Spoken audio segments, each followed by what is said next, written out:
tugasnya Pak Iman. PT Antam atau PT Aneka Tambang Tbk.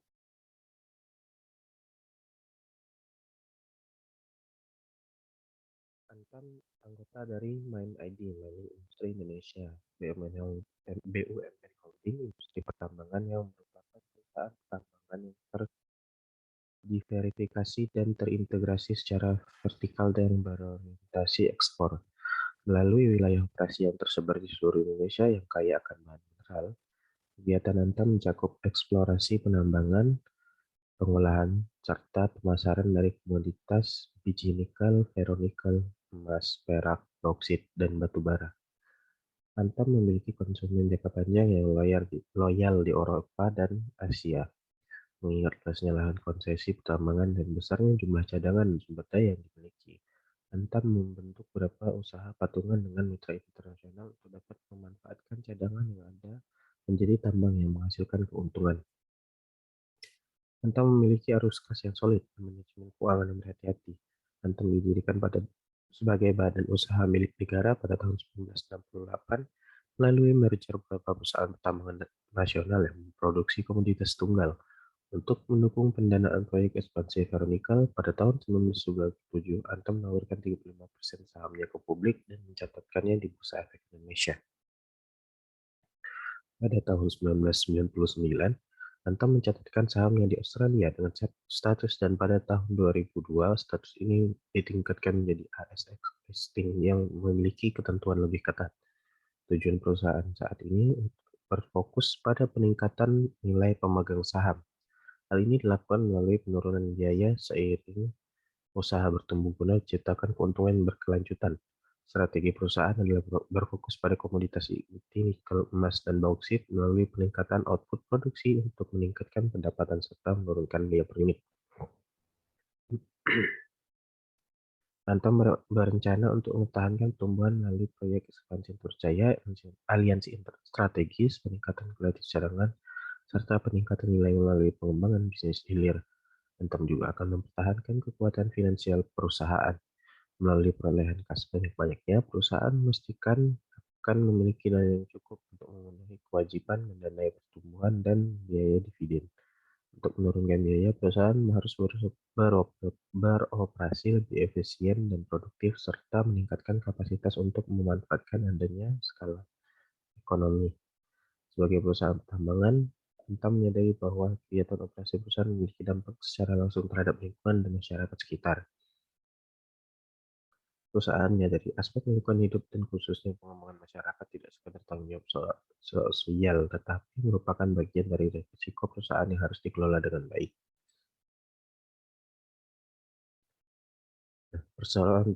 Perseroan didirikan sebagai badan usaha milik negara.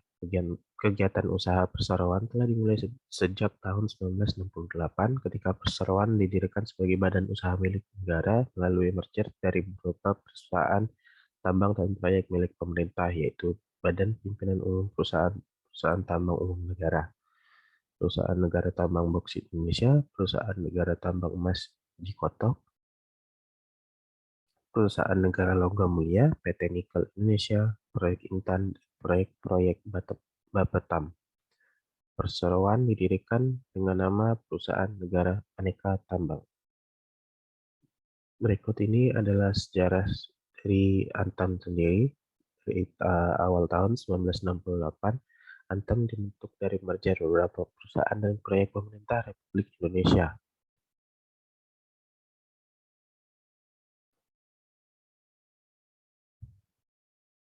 Next. Lalu pada 2018, kiprah 50 tahun Antam mendukung hilirisasi mineral di Indonesia, peluncuran produk emas tematik dan motif emas Indonesia seri 2. Inovasi desain dan kemasan logam mulia, Antam mempertahankan pencapaian tertinggi produksi dan penjualan ferronikel dan penjualan emas. Antam resmi memiliki keseluruhan PT Indonesia Chemical Alumina. Nah, berikut saham Antam.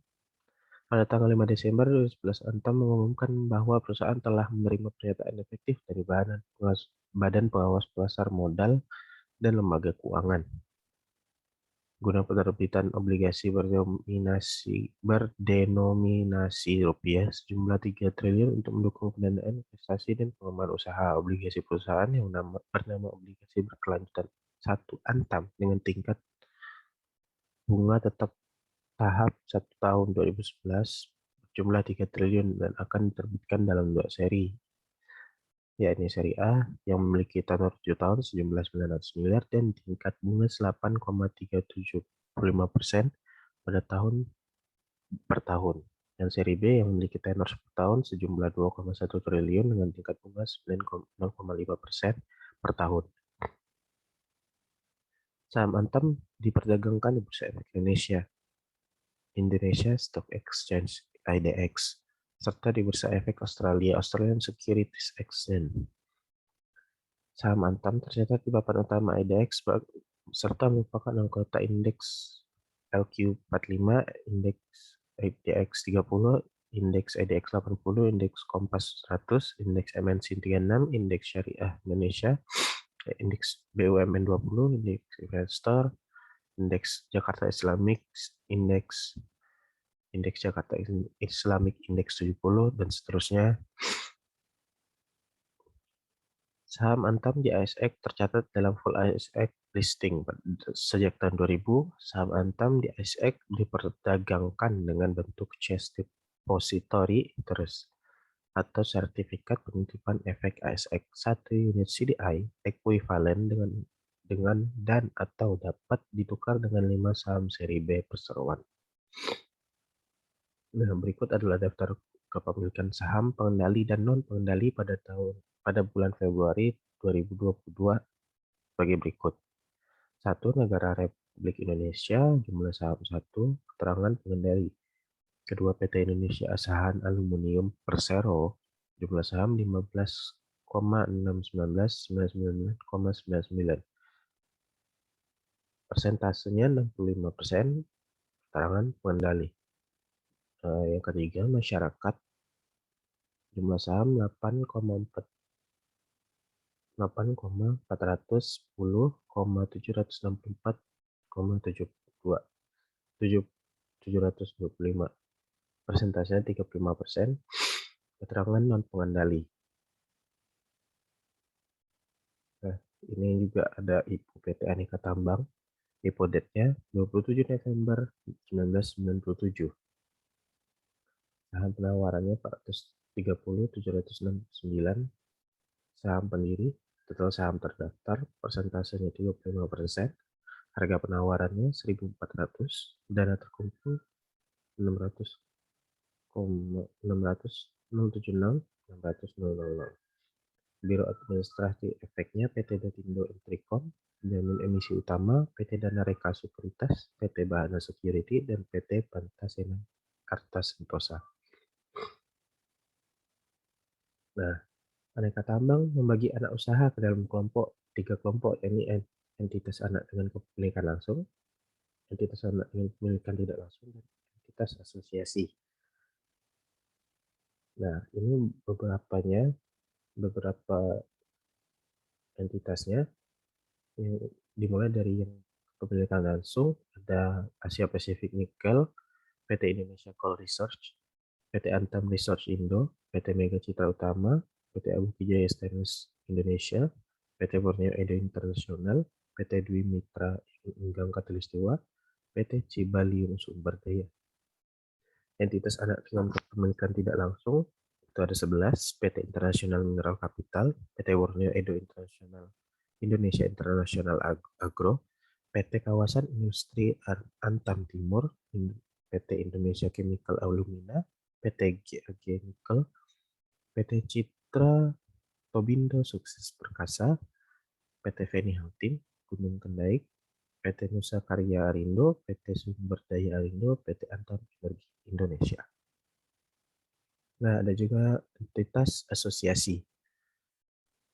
Entitas asosiasi ini berjumlah 10, yaitu PT Meratusjaya Iron and Steel 34%, PT Menara Antam Sejahtera 25%, PT Nusa Halmahera Mineral 25%, PT Nikel Halmahera Timur 50%, PT Antam Loka Halimundo Energi 25%, PT Nasional Hijau Lestari 25%, PT Borneo Alumina Indonesia 40%, PT Pelsat Tambang Kencana 15%, PT Sumbawa Timur Mining 20%, PT Wedabay Nikel 10%. Yang berikut adalah pergerakan saham terakhir PT Aneka Tambang yang saya ambil dalam skala 6 bulan terakhir. Bisa dilihat harga emas Aneka Tambang pada Selasa naik 4.000 per gram. Demikian pula dengan harga buyback atau harga beli kembalinya juga naik 4.000 per gram berdasarkan pantauan harga emas di butik Pulau Gadung Selasa. Ini berada di level 997.000 dan 997.000 per gram. Naik 4.000 dibandingkan harga emas Senin kemarin yang sebesar 993.000 per gram. Sementara harga buyback emas pada hari ini berada di level 902.000 per gram, naik 4.000 per gram dibandingkan harga buyback sehari sebelumnya berada di level 898.000 per gram di rincian harga emas antam hari ini. Ini ada pecahannya, 1 gram, 5 gram, 10, 25, 50, 100, 250, 500, dan 1000 gram. Sekian PPT dari saya. Bila ada kata-kata yang salah atau berkelit, mohon maaf lahir batin. Assalamualaikum warahmatullahi wabarakatuh.